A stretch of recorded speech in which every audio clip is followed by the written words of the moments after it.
Косметика чындыгында иштебейт. Эмне үчүн? Анткени анын молекуласы 500 дальтондон чоң. А тери 500 дальтондон чоң молекуланы өткөрө албайт деген рилсти көрүп калдым.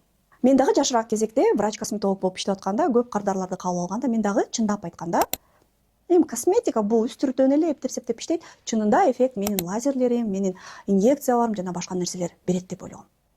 Бирок ошого карабастан мен көп кардарларыма жөн эле туура жуунууну түшүндүрүп бергенде же туура кремди колдонууну түшүндүрүп бергенде эле жакшы эффект көрүп таң калып калгам. Көп кардарларыбыз ошондо сиз ош базарда иштеп атканда сизге келгенде болгону гана 200 сомго бир крем берип, мен жакшы жыйынтыкка жеттим деген комментарийлер дагы эле окуйм да. Бирок ошончодон бери менин оюм өзгөрдү. Эмне себептен? Анткени косметиканы аябай жакшы изилдеп, биохимиялык жактан көп башкача түшүнүктөрдү кабыл алып, мен ал оюман кайттым.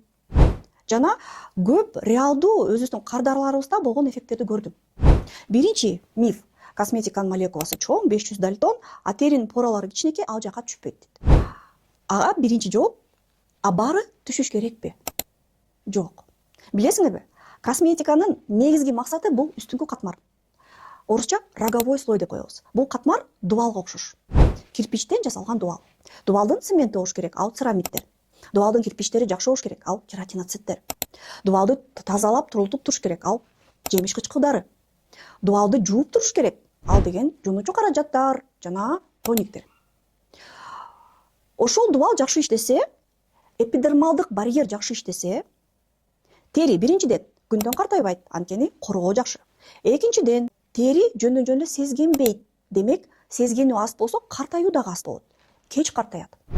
Теринин коргоочу дубалы жакшы болсо, ичиндеги гиалурон кычкылы бууланып сыртка чыгып кетпейт. Демек, тери нымдуу болуп турат, бырыш кеч түшөт. Керек эми бизге дубал? Керек. Ошон үчүн косметиканын 80% негизги максаты бул роговой слой, эпидермис. И бул норма.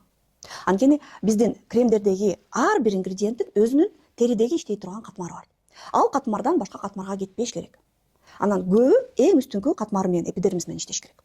А бирок биз жаман гана үстүңкү катмар менен иштөөдө эмес, астыңкы катмар менен иштөөнү каалайбыз. Эмне үчүн? Анткени жашаруу процесстин көбү же нымдаштыруу процесстин көбү ошо астыңкы катмарда. Анын аты дерма.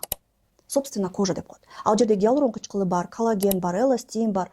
Билесиңер, бул терибизге аябай керектүү заттар. Биз ошол гиалурон кычкылын көбүрөөк чыгаргыбыз келсе, же ошо коллаген, эластинди стимул кылып көбүрөөк чыгаргыбыз келсе, терини жашарткыбыз келсе, дерма менен иштешибиз керек. А косметика иштей алабы дерма менен? Молекуласы чоң экен. Иштей алат. Бүгүнкү жаңы технологиялар менен чыгарган косметикада атайын проводниктер бар. Мисалы бизде ал транскутол. Ал ошол бизге керектүү затты, мисалы гиалурон кычкылын колуна кармап, жетелеп барып ошо дермага ээрчитип жеткизип коет. Ошон үчүн бүгүнкү күндөгү косметика толугу менен иштейт деп атсак болот. Негизи мен врач катары акыркы убакта мындай ойго келдим да. Куперозду дарылайбызбы, пигментацияны дарылайбызбы, розацияны дарылайбызбы, бырышты дарылайбызбы? Дайыма дарылоо мүмкүн эмес. Биз өзүбүздүн максатыбызды өмүр бою дарылоого эмес, бекемдөөгө, терини күчтүү кылганга жумшашыбыз керек. А бул номер 1 косметика. Өмүр бою сиз врачка барып бетиңерге укол атыра албайсыңар. Күнүгө 1 жыл. Же өмүр бою плазма кыла албайсыңар күнүгө. Же өмүр бою лазер кыла албайсыңар. А косметика дайыма жаныңарда. Күнүгө, эртең менен кечинде, суткасында 24 саат. Бекемдейт, күчтөнтөт, иммунитеттин көтөрөт, үстүңкү катмарын бекемдейт, дерма менен иштейт. Ошон үчүн косметика иштебейт деп айта албайбыз. А силердин оюңар кандай? Кызыктуу суроолор болсо, комментарийге калтыргыла, жооп берем.